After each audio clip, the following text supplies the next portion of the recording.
할렐루야. 하나님의 은혜가 여러분에게 오늘 또 넘쳐날 수 있기를 바랍니다. 우리 사람들은 평생 살아가면서 열매를 맺으며 살아갑니다. 어떤 사람은 좋은 열매를 맺기도 하고 또 어떤 사람은 나쁜 열매를 맺기도 합니다. 사랑하는 서원경교회 성도 여러분, 한 해 동안 여러분 무슨 열매를 맺으셨나요? 오늘 본문 말씀을 통해 그 은혜를 나누려고 합니다. 우리가 살필 수 있는 것은 첫 번째로 우리의 심령은 영과 육의 치열한 전쟁터이다 라고 하는 것입니다.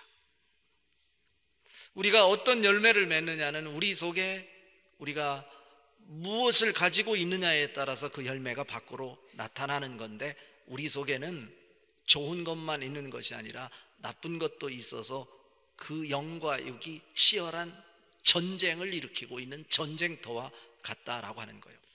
여기서 육체의 소욕과 성령의 소욕이 같이 우리 속에 있어서 싸운대요.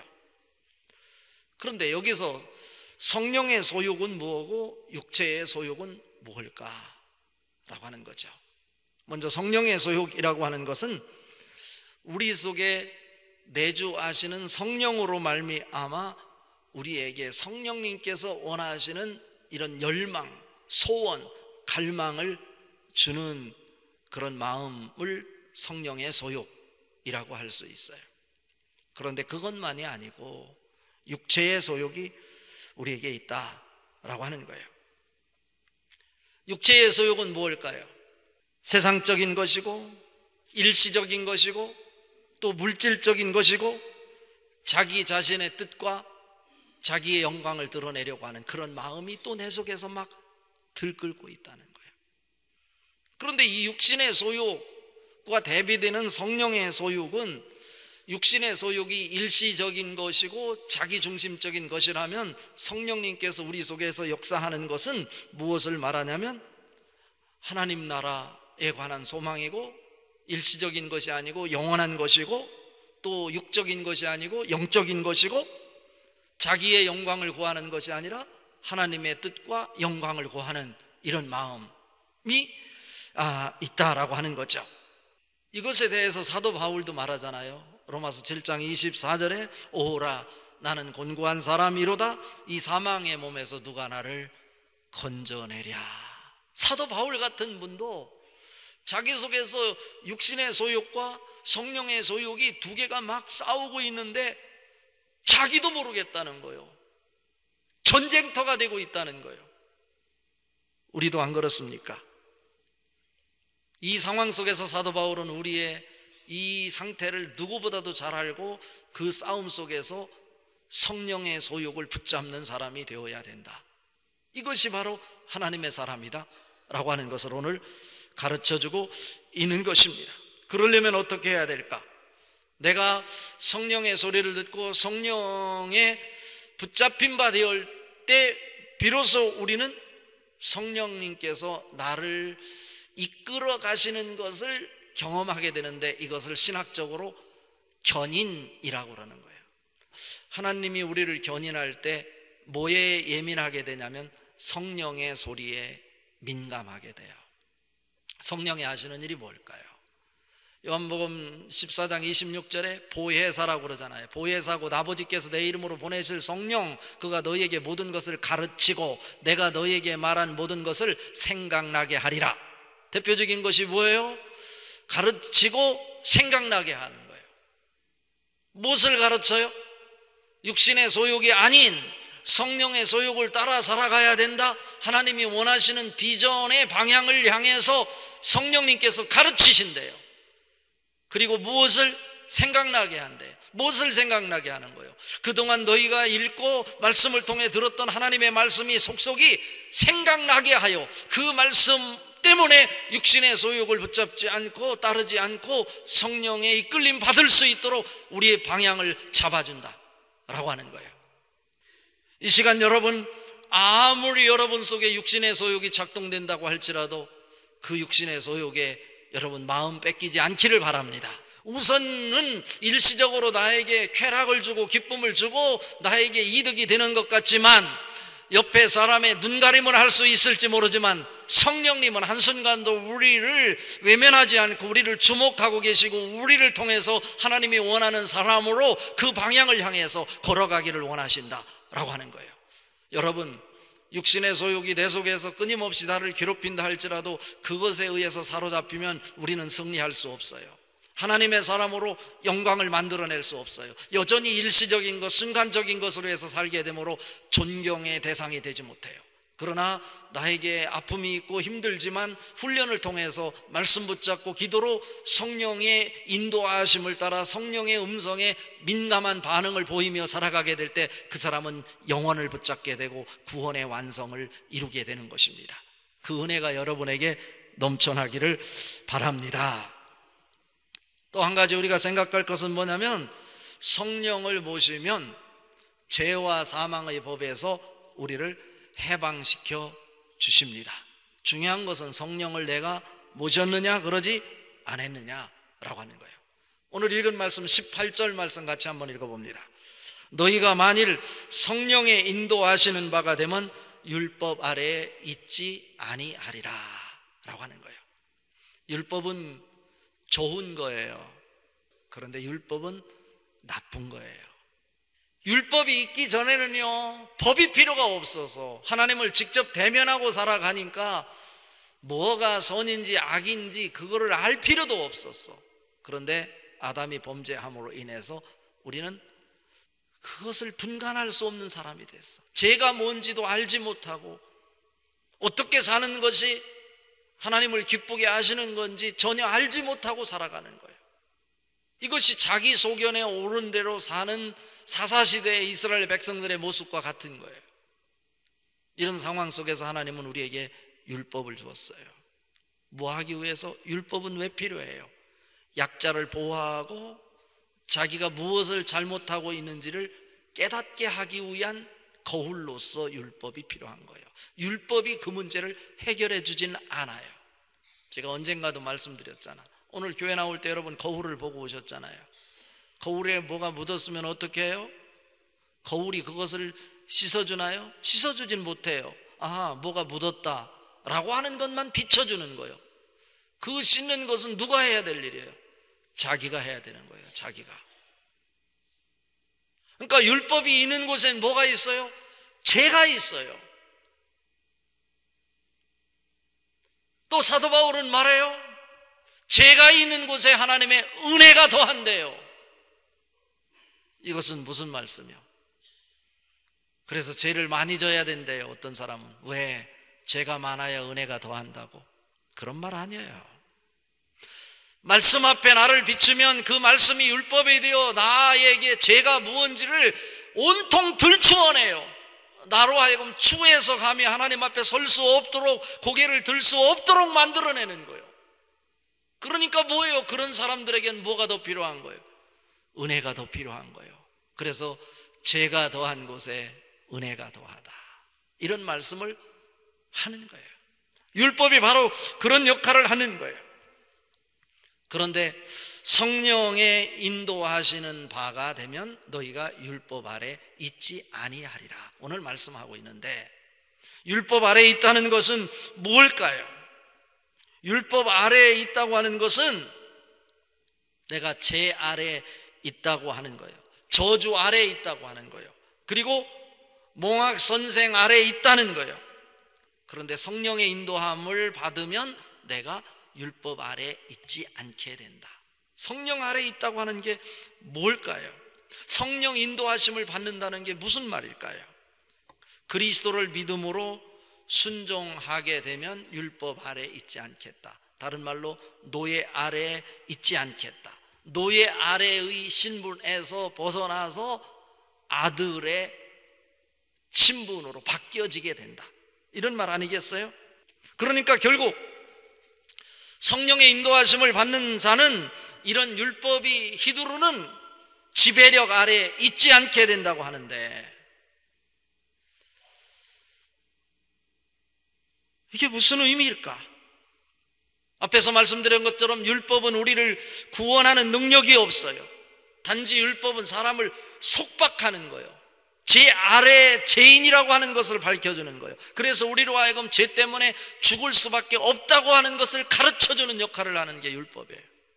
근데 여기서 중요한 것은 뭐냐면, 율법이 그 역할을 했다면 죄 아래에서 죽을 수밖에 없는 우리들을 누가 살려낼 수 있냐는 거예요. 살아나리라 그러잖아요. 살아나리라. 누가 살려요? 그건 성령만이 우리를 죄 아래에 있는 죄인들을 살려낼 수 있는 것입니다. 제가 오늘 전하고 싶은 말씀은 결국 무슨 말씀을 전하고 싶으냐면, 열매잖아요. 열매. 그게 어떤 열매를 맺겠다는 거냐면, 성령의 열매가 그럼 어떻게 맺어지냐. 율법이 나를 지배하여서 성령의 법이 내 속에서 작동되지 못해서 나를 지배하지 못하면 나는 성령의 열매를 맺을 수 없고, 율법이 지배하게 되면 율법을 통해 죄의 열매밖에 맺을 수 없을 것인데, 우리는 적어도 한 해를 마무리하며 하나님의 자녀로서 이 율법의 열매가 아닌, 율법을 통한 죄의 열매가 아닌 성령의 열매를 보여줄 수 있어야 하지 않냐라고 하는 거예요. 오늘 읽은 말씀 쭉 보면요, 율법을 통해 나타나는 육체의 열매가 뭔지를 쭉 설명하고 있어요. 이거 제가 읽고 싶지도 않아요. 그것도 그냥 육체의 일은 이러니가 아니고 육체의 일은 분명하니 라고 나오잖아요. 이런 거래요.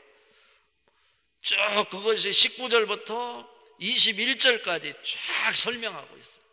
이거 한번 읽어보면서 여러분이 내 속에 이런 것들이 있으면 이것은 내가 율법 아래에 있는 자예요. 죄 아래에 있는 자라요. 그래서 이것이 나를 지배하는 자이기 때문에 이런 것이 열매로 나타나는 거예요. 제가 바라는 것은 그런 것에 관심이 있는 것이 아니고, 그런 마음은 누구에게나 다 있을 것인데, 그런 마음이 있음에도 불구하고 우리는 성령의 인도하심을 받아 성령이 원하시는 열매를 하나님 앞에 보여줄 수 있어야 하지 않을까. 하나님은요, 무엇을 보냐면 변화된 부분만 보세요. 그리고 바뀌어진 부분만 보고 그것을 칭찬하신다고. 그래서 저는 이 성령의 9가지 열매가 무슨 의미를 담고 있는지 여기서 해답을 한번 찾아보려고 하는 것입니다. 그렇다면 성령의 열매는 어떤 때 맺어질 수 있냐? 이것은 주님과 연합할 때 가능하다라고 하는 거예요. 저는 이렇게 그래서 이 소주제를 또 붙여봤어요. 뭐라고? 주님과 연합하면 성령의 열매를 일상의 삶 속에서 나타내게 된다라고 하는 거예요.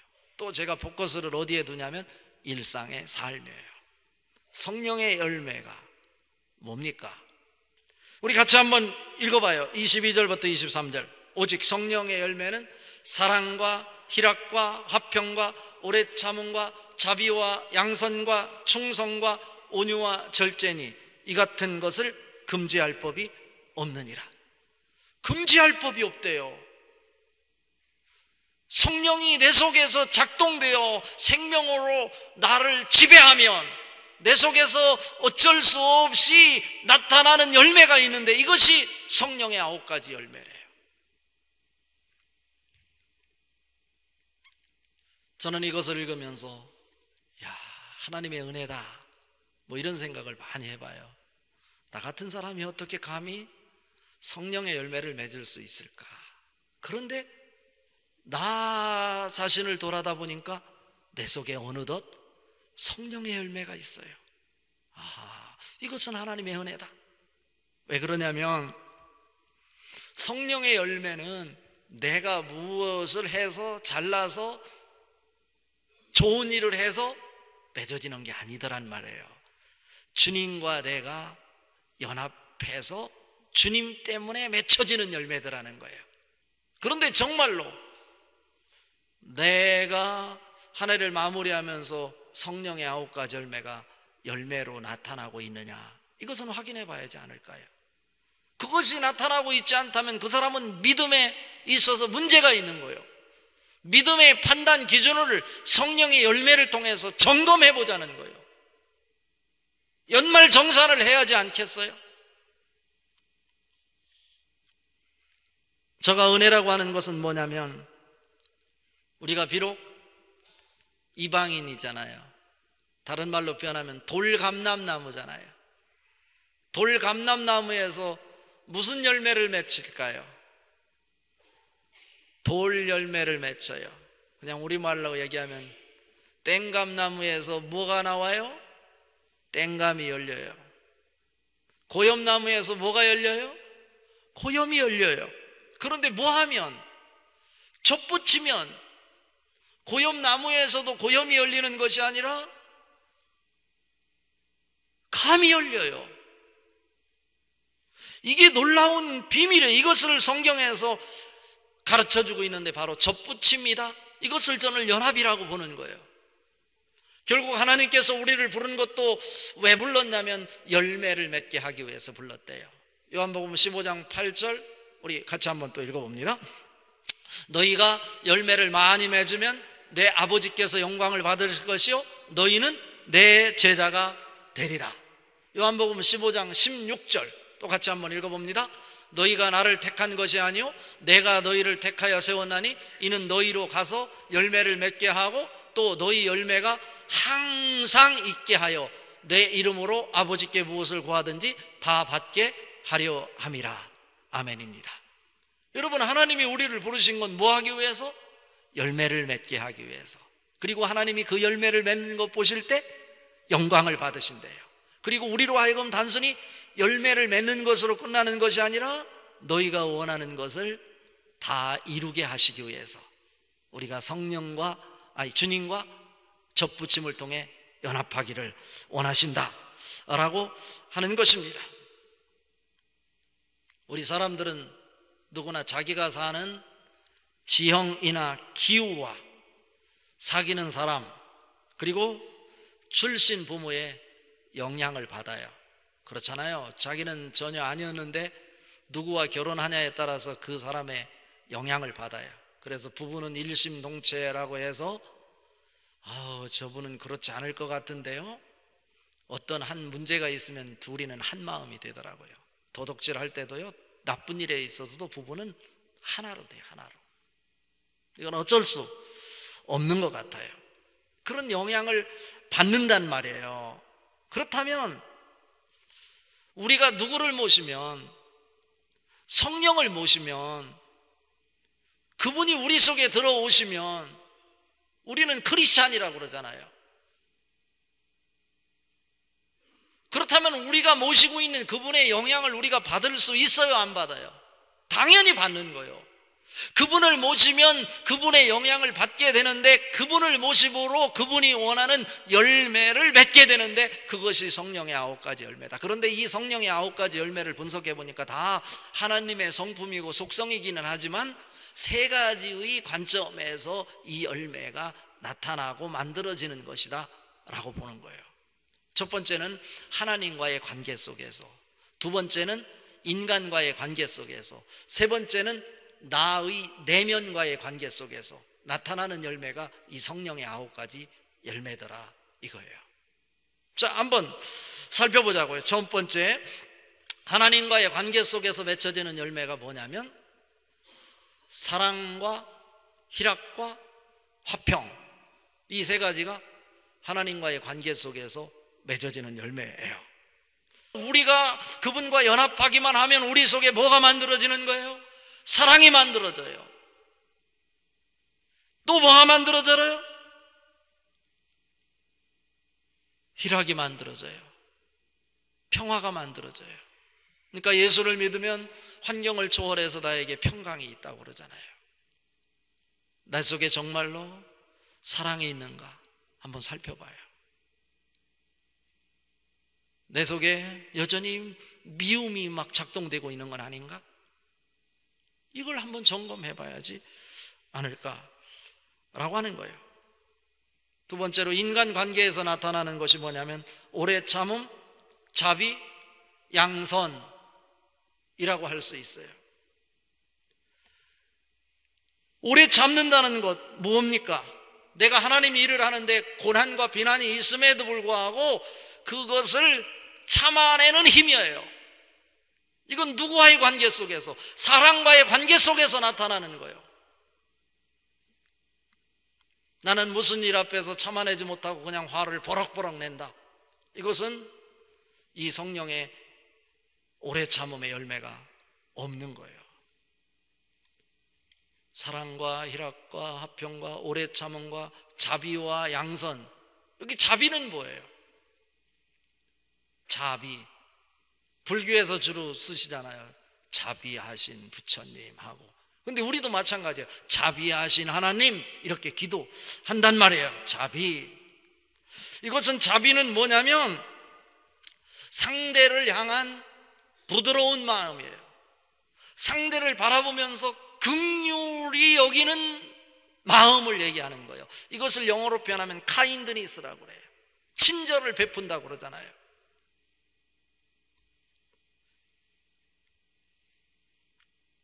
양선은 뭐예요? 선이잖아요. 선. 굿니스라고 그래요.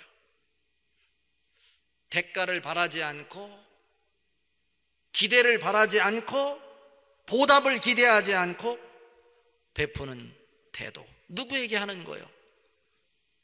사랑과의 관계 속에서 하는 거죠. 그런 것들이 나에게 자연스럽게 나타나고 있는가? 누가 좋은 일이 있을 때 내가 뭐를 기대하지 않고 박수를 쳐주고 있는가? 내가 아까워하고 있지 않은가? 이걸 봐야 된다.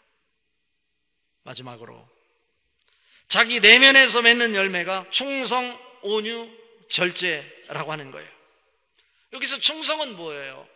누가 보든 안 보든 항상 누가 보고 있다고 생각하고 하나님이 보고 있다고 생각하고 성실함을 보이는 거예요. 이게 너무나 중요한 거예요. 우리 기독교인에게 있어서 이게 약한 거예요. 온유.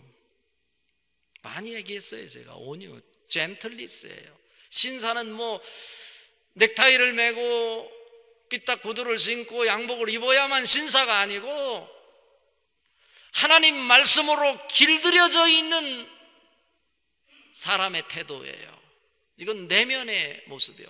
내 속에서 끊임없이 내 생각이 있지만 하나님의 말씀 일하면 말씀을 붙잡고 내 방향을 돌리는 것, 내 마음을 돌리는 것. 이게 온유예요. 절제, 셀프 컨트롤이라고 그래요. 자기 마음을 조정하는 건데 스스로 조정할 수 없어요. 내 마음을 스스로 통제할 수 없어요. 제어할 수 없어. 그것은 무엇을 통해서? 성령님이 내 속에 나와 연합하게 될 때 성령의 힘에 의해서 내 마음을 조절할 수 있는 거예요. 그러니까 내가 아직도 내 마음을 통제하지 못한다? 그런 사람을 4차원이라고 그러잖아요. 그 사람은 언제 어디로 튈지 몰라. 럭비 공이요. 그 사람은 사회생활을 할 수 없어요. 성령의 통제를 받을 수 있어야 성령의 열매를 맺는 거예요.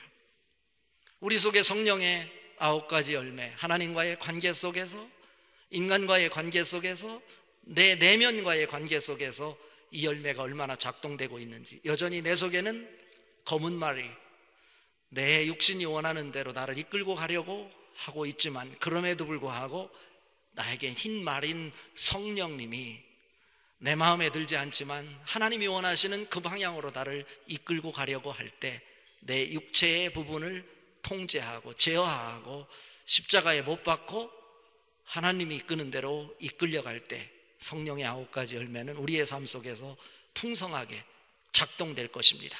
갈라디아서 5장 24절 말씀 같이 한번 읽어봅니다. 그리스도 예수의 사람들은 육체와 함께 그 정욕과 탐심을 십자가에 못 박았느니라.